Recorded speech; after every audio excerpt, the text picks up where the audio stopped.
Dr. Peculiar! Yes, Your Eminence? Release the Mechameleon! But Your Eminence, the Mechameleon isn't ready. What is the meaning of this? I thought he was completed! Genius is never completed, Your Eminence. I was just preparing to install a chainsaw on his tail. Enough! Your tinkering costs me precious gold and time! You do not have that luxury, Dr. Peculiar. Yes, Your Eminence. Releasing the Mechameleon at once. Ah, Ludwig. Yeah, good old Ludwig. We cast an actual doctor to play Dr. Peculiar. Never again. Oh my God, he was a cranky old coot. May he, rest in peace. The costumes, the script, the creature effects, you name it, he wouldn't stop criticizing everything. Well, in his defense, I think he did have some early signs of dementia or something. He was always getting lost on set, forgetting his lines, making up new ones. Yeah, it was cute. Midway through a scene, he'd just yell, "Where are my pills?" It was like a catchphrase. We almost left a few of them in.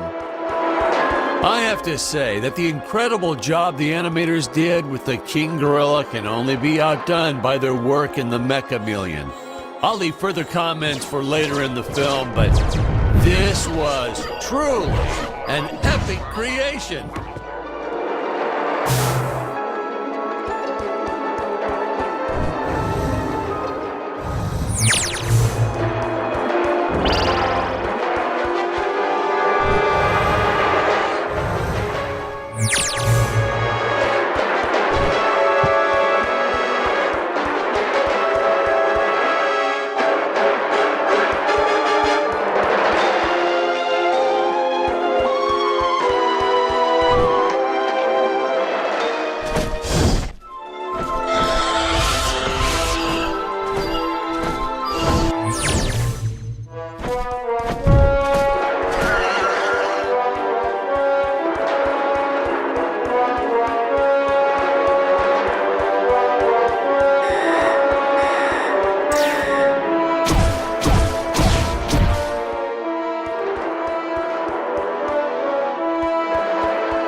Here we see our first glimpse of a technique I used throughout the movie. Want to make a big scary monster look even more menacing? Put it in a dome. Monster doesn't look scary enough already? Put it in a dome. Want the audience to know when a monster really means business? Put it in a dome.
officers. Oh, these guys were just adorable.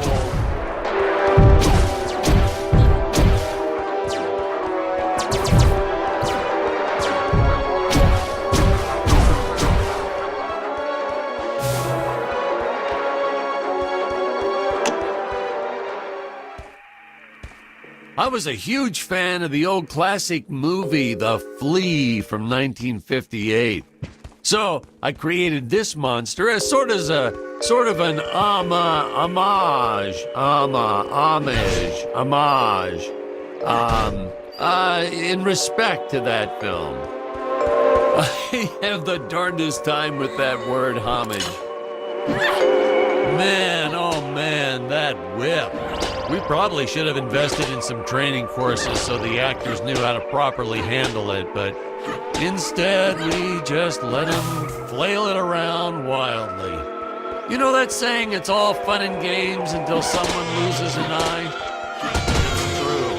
And that's the story of why the Emperor wears that metal monocle. Greg was a real trooper about it, though. Didn't even seem fazed that he'd have to wear an eye patch for the rest of his life. I think he went on to do some pirate-themed promotions at his used car lot once we wrapped up production.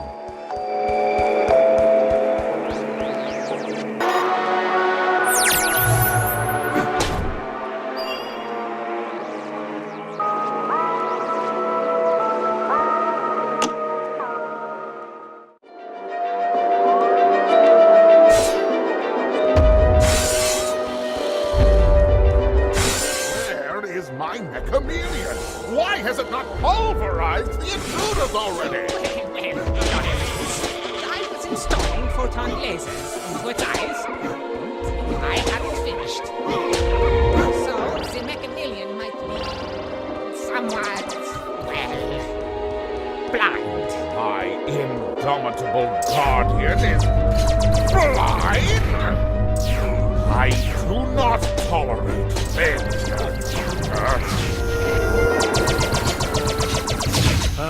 Getting these two to do their scenes together was enough to make your head spin. They weren't, strictly speaking, actors. Well, not in your usual sense. Ludwig here, or Dr. Peculiar, actually was a doctor. I think I told you that before. Greg, our Emperor, well, that's a whole different can of beans. Our casting guy found him on a used car lot.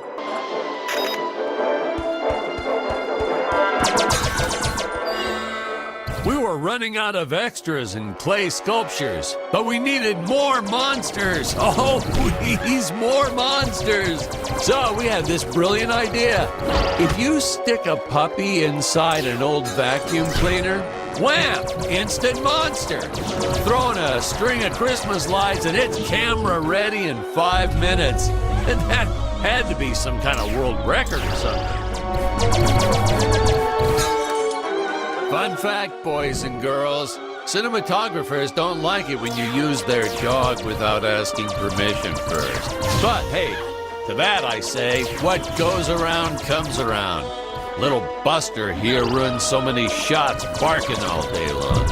You don't want me to grab your dog and cover him in Christmas lights? Well, don't bring him to work.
We're about at the altitude where Dick's rocket ship had crash landed at the start of the film.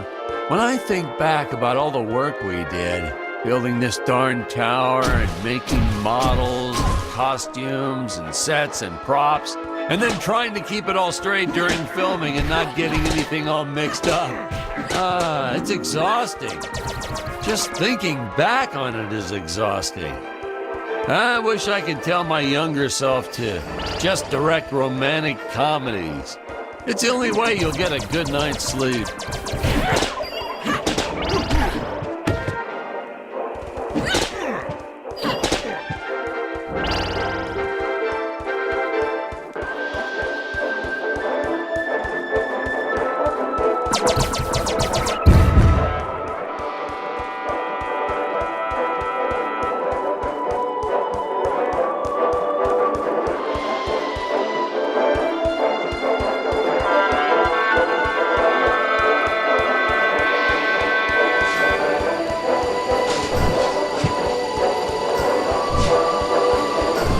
Ah, yes, the rotating contraption things.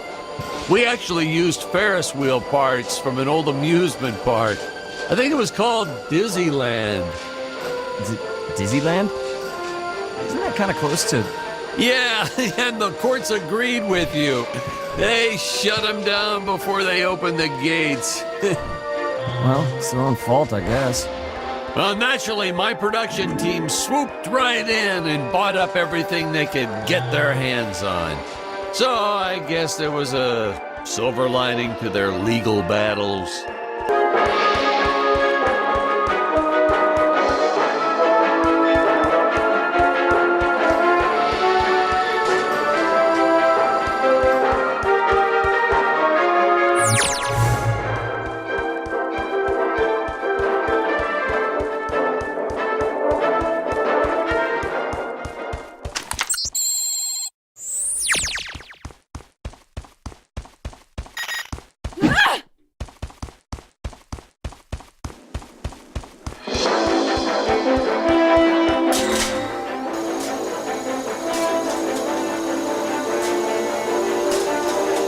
Fun fact, the statue of the Emperor is actually as big as it looks on screen.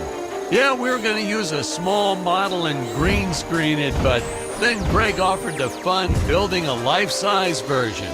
He was planning on setting it up front and center of his used car lot. Apparently, he ran into some issues with zoning laws. Yeah, I told him he should just play dumb and put the thing up anyway, but he wouldn't listen. I guess that's why he's still running that same lot. Whereas I've been barred from filming in 12 different states.